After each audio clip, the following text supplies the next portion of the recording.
Deep in the Peruvian desert lie hundreds of skulls, shaped unlike anything else on Earth.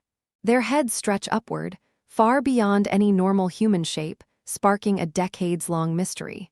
Some believe they're proof of an entirely different species, or even alien visitors.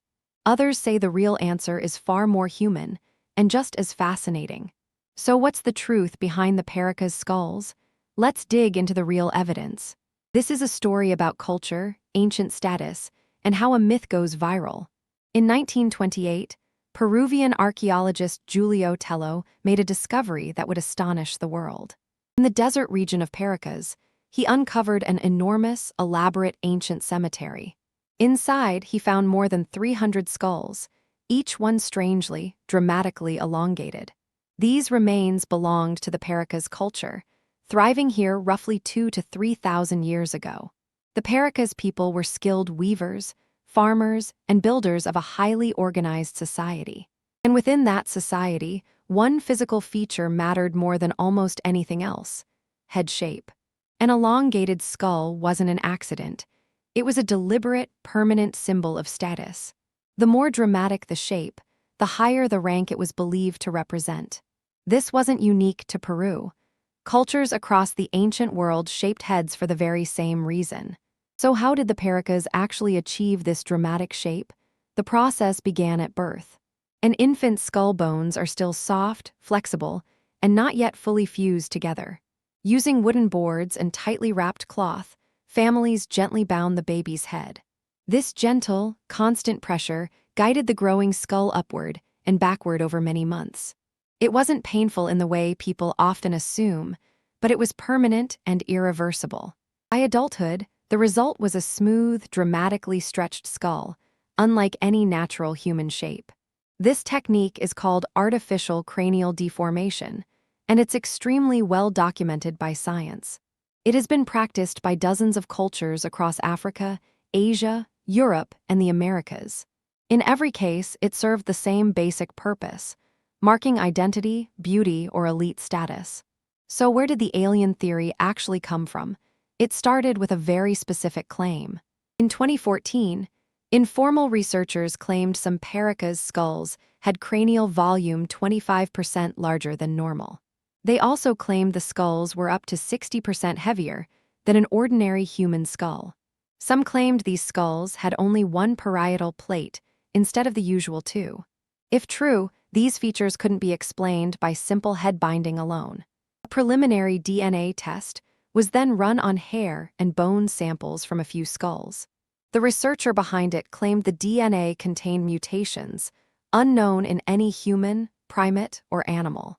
That single claim exploded across the internet, fueling years of ancient alien speculation.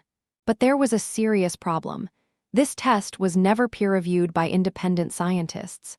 The people behind it weren't credentialed geneticists working within standard scientific institutions. Legitimate scientists immediately raised concerns about how the samples were collected and handled. Ancient DNA is incredibly fragile and easily contaminated by handling, soil, or museum storage. Without strict controls, contamination can easily be mistaken for something entirely new. A second round of DNA testing in 2016 told a very different story. That test suggested genetic markers linked to European and Middle Eastern ancestry, not alien origin. Even that claim was treated with real caution, since contamination could easily explain it too. In 2026, researchers at Liberty University tried yet again, this time using tooth samples. Teeth tend to preserve DNA far better than bone, offering a fresh chance at real answers.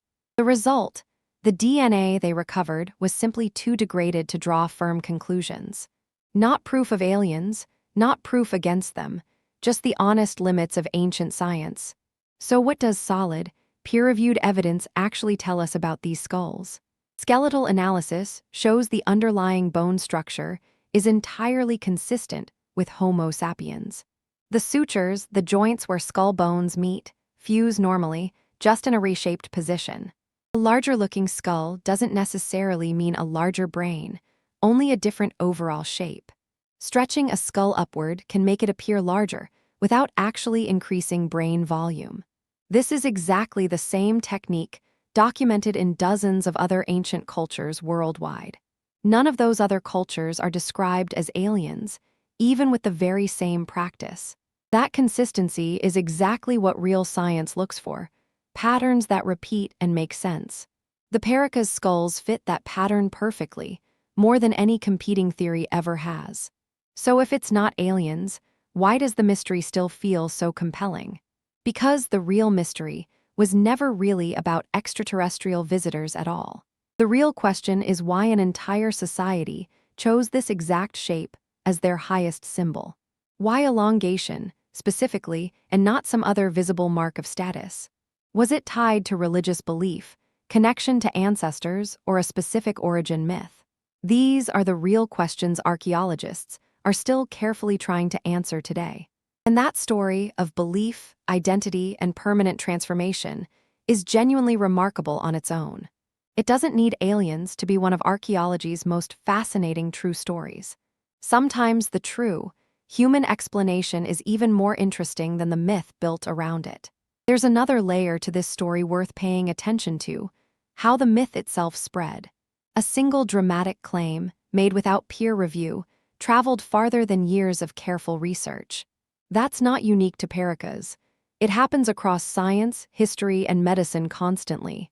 Extraordinary claims require extraordinary evidence, carefully tested and openly reviewed by other experts. A dramatic headline is not the same thing as a verified scientific conclusion. Being skeptical of extraordinary claims isn't closed-minded, it's simply how good science works. And being open to new evidence, even when it's inconclusive, is just as important. The Paracas skulls remind us that curiosity and caution can exist in the very same story. You can find something genuinely mysterious without needing it to be something impossible. This practice wasn't limited to one time period either.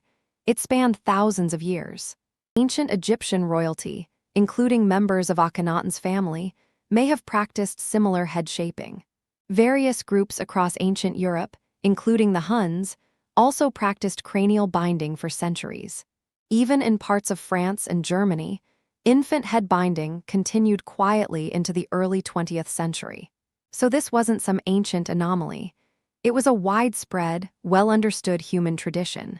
Understanding that context makes the Paracas skulls feel far less mysterious and far more human.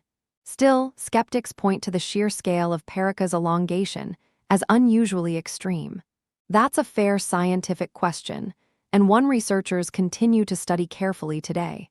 Extreme elongation may simply reflect an unusually strong cultural commitment to the practice. The more socially important a trait becomes, the more extreme its expression tends to grow. That pattern shows up again and again throughout human cultural history, worldwide. It's also worth noting that not every Paracas skull in the cemetery was elongated. Some individuals were buried with entirely typical, unmodified head shapes. That detail actually strengthens the social status explanation even further. If only certain people received the elongation, it strongly suggests it marked a specific status or role. Not every human, not by chance, but a deliberate choice tied to identity and hierarchy. This is exactly the kind of nuance that gets lost in viral, oversimplified headlines. Real archaeology is rarely as simple or as sensational as a viral post makes it seem. And that complexity is exactly what makes fields like archaeology worth taking seriously. The next time a wild ancient mystery goes viral, it's worth asking who actually did the research. So are the Paracas skulls alien? The honest, evidence-based answer is simply no. Are they proof of remarkable human ingenuity, belief, and identity? Absolutely, and provably so. The Paracas people permanently reshaped their children's skulls to declare exactly who they were. That's not a lesser story than aliens. In many ways, it's a far richer one. Science is still refining the details, testing new samples, and asking better questions. At the foundation, artificial cranial deformation, a real and well-documented human practice, remains solid. What do you think drives people to permanently reshape their bodies for status or belief? Let us know your thoughts in the comments below. If this myth-busting deep dive interested you, subscribe for more real science behind ancient mysteries. The Paracas skulls, not aliens, but proof of just how far human belief can shape us.